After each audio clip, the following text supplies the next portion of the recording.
Assalamu alaikum. I am Dr. Aisha Farhat and I am working in Ministry of Health, Saudi Arabia. Next question पूछा गया है कि varicocele क्या है, इसके बारे में कुछ बताएं। वेरिकोसील के बारे में मैंने अपनी जो प्रीवियस कुछ वीडियोस हैं उसमें इसको ख़ास तौर पे मेंशन किया है कि ये भी एक मेजर काज है फॉर मेल इनफर्टिलिटी। और शॉर्टली सा मैं आपको एक्सप्लेन कर दूं कि ये एक ऐसी कंडीशन होती है जिसमें टेस्टिस के अंदर जो वेन्स हैं वो कुछ अबनॉर्मली डायलेट हो जाती हैं और बिल्कुल जैसे गुच्छा सा नहीं बन जाता, इस तरह की हो जाती हैं। और ये बहुत ज़्यादा कॉमन होता है राइट साइड पे। तकरीबन 87% केसेस में राइट साइड में ये प्रॉब्लम देखी गई है। 3% केसेस होते हैं जिनमें ये लेफ़्ट साइड पे भी होती है और जो बाकी का 10% है उसमें ये प्रॉब्लम जो है वो दोनों टेस्टिस में देखी गई है। ये प्रॉब्लम एक तो टेम्परेचर को बहुत ज़्यादा कर देती है जिसकी वजह से जो स्पर्म की क्वालिटी है, जिसमें उसकी मोटेलिटी ख़ास तौर पे एंड मॉर्फोलॉजी एज वेल काफ़ी बैडली अफेक्ट होती हैं। उसके साथ साथ क्या होता है कि ये जो ट्रांसफ़र ऑफ स्पर्म है टेस्टिस टू यूरिथ्रा तक थ्रू एजैकुलेशन, जो स्पर्म मूव करते हैं वो इस ब्लॉकेज की वजह से मूव नहीं कर पाते हैं। तो इसलिए इसका जो ट्रीटमेंट है वो करवाना बहुत ज़रूरी है। इसके लिए सबसे पहले तो यूरोलॉजिस्ट जो हैं वो प्रॉपरली एग्जामिन पेशेंट को करते हैं और इसके बाद इनको एक अल्ट्रासाउंड जो है वो एडवाइस किया जाता है। ख़ास तौर पे कलर फ्लो डॉपलर जो है ये थोड़ा एडवांस टाइप अल्ट्रासाउंड है। ये वेरिकोसील की जो डायग्नोसिस है उसमें बहुत ज़्यादा हेल्पफुल है। तो जब ये एक दफ़ा डायग्नोस हो जाता है तो फिर ऐसे पेशेंट को रिकमेंड किया जाता है सर्जरी और इनके भी रिज़ल्ट जो हैं आफ्टर सर्जरी काफ़ी अच्छे देखे गए हैं। इसके बाद नेक्स्ट क्वेश्चन है कि हाइड्रोसील क्या है। ये भी एक ऐसी कंडीशन है जिसमें सिक्रोटम में जो है वो स्वेलिंग नज़र आती है और इसकी रीज़न ये होती है कि नॉर्मली कुछ फ्लूइड होता है जो अराउंड द टेस्टिस होता है just to give a cushioning effect, ताकि वो किसी भी किस्म की कोई ट्रॉमा चोट वगैरह से जो है वो बच सकें। लेकिन अगर ड्यू टू एनी इन्फेक्शन ये जो फ्लूइड है इसकी क्वांटिटी ज़्यादा हो जाए तो ये हाइड्रोसील कहलाती है और इसमें क्या होता है कि बहुत ही ज़्यादा स्वेलिंग जो है वो स्क्रोटम में हो जाती है और ऐसे पेशेंट को भी जो है वो सर्जरी रिकमेंड की जाती है। नेक्स्ट क्वेश्चन है कि क्या मेल की जो एज है वो भी स्पर्म क्वालिटी को अफेक्ट करती है।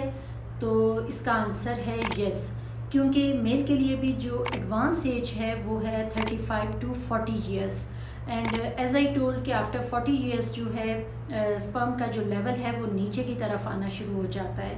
और कुछ बुक्स में ये मेंशन किया गया है कि अगर किसी बंदे की एज जो है वो 40 ईयर्स है उसको प्रेगनेंसी जो है किसी औरत को प्रेग्नेंट करने में 5 गुना ज़्यादा टाइम लगता है एज़ कम्पेयर टू किसी ऐसे लड़के के जिसकी एज जो है वो 25 साल से कम हो। तो इस स्टेटमेंट से आप जो हैं वो अंदाज़ा लगा सकते हैं कि इन 20s में जो है वो बॉयज़ में मतलब फास्ट और हेल्दी स्पर्म जो है वो ज़्यादा होते हैं एज़ कम्पेयर टू 40 और 40+ में। नेक्स्ट क्वेश्चन भी काफ़ी फ़नी और इंटरेस्टिंग है कि भाई पूछा गया है कि मुझे कैसे पता चले कि मेरा स्पर्म काउंट जो है वो कितना है। तो इसका बहुत ही सिंपल आंसर है कि आप किसी बड़ी अच्छी सी वेल रिप्यूटेड लैब से सीमन एनालिसिस करवा लें। उसके बाद क्या होगा कि उसकी रिपोर्ट से आपको एक कंप्लीट आइडिया जो है वो मिल जाएगा कि आप में नंबर ऑफ़ स्पर्म्स कितने हैं। इसके अलावा ये कि इवन उनकी मोटेलिटी कैसी है, उनकी शेप वगैरह जो है वो नॉर्मल है और आपका जो सीमन है क्या वो एक हेल्दी क्राइटेरिया जो WHO ने सेट किया है फॉर द सीमन, क्या आप उस क्राइटेरिया को फुलफ़िल करते हैं।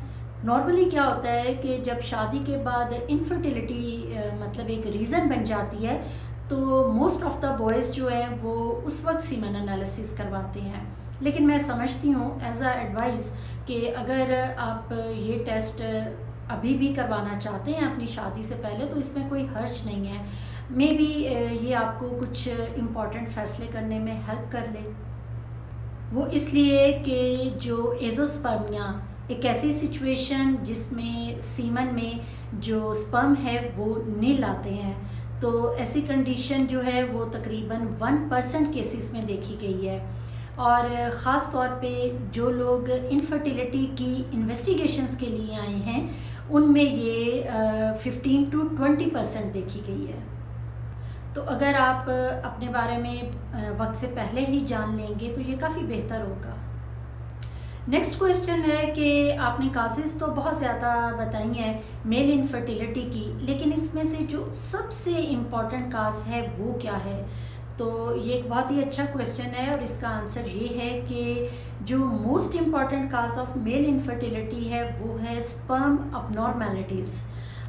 90% जो इनफर्टिलिटी मेल्स में देखी गई है वो ड्यू टू स्पर्म अबनॉर्मेलिटीज़ देखी गई है।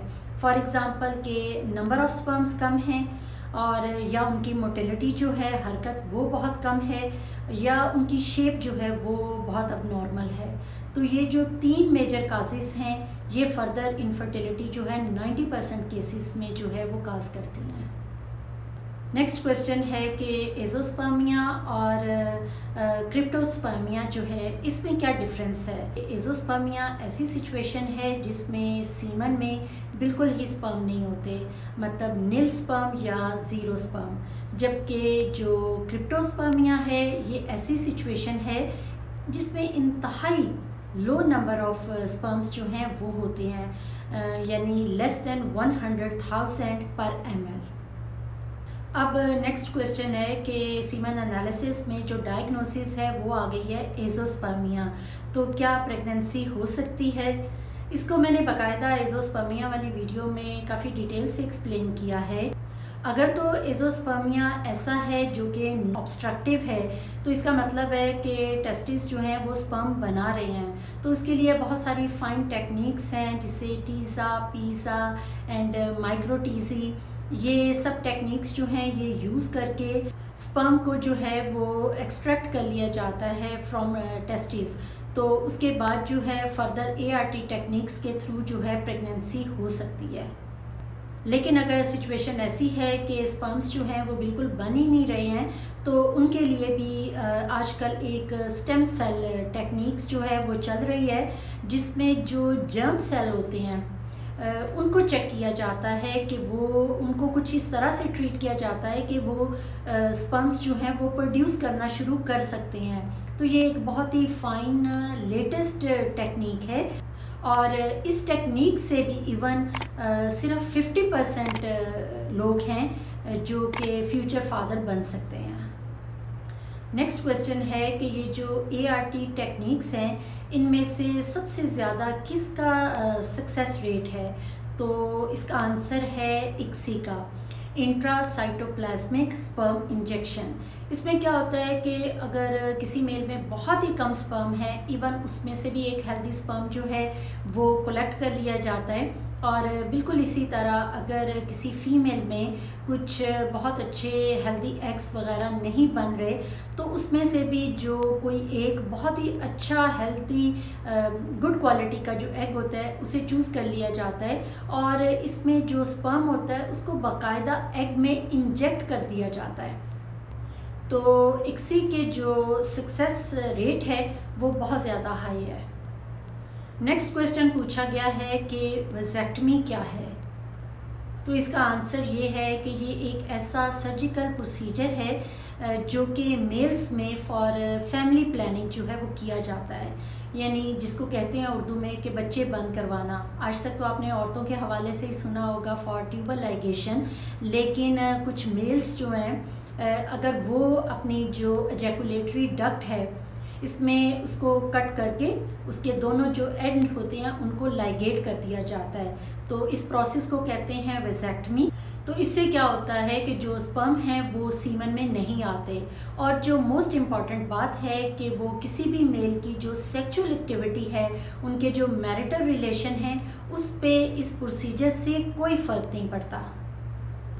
और इसका जो मैक्सिमम ड्यूरेशन है वो है 7 मंथ्स, और अगर 7 मंथ्स के बाद भी सीमन में स्पर्म देखने को मिले तो इसका मतलब होता है कि ये प्रोसीजर जो है वो फेल हो चुका है।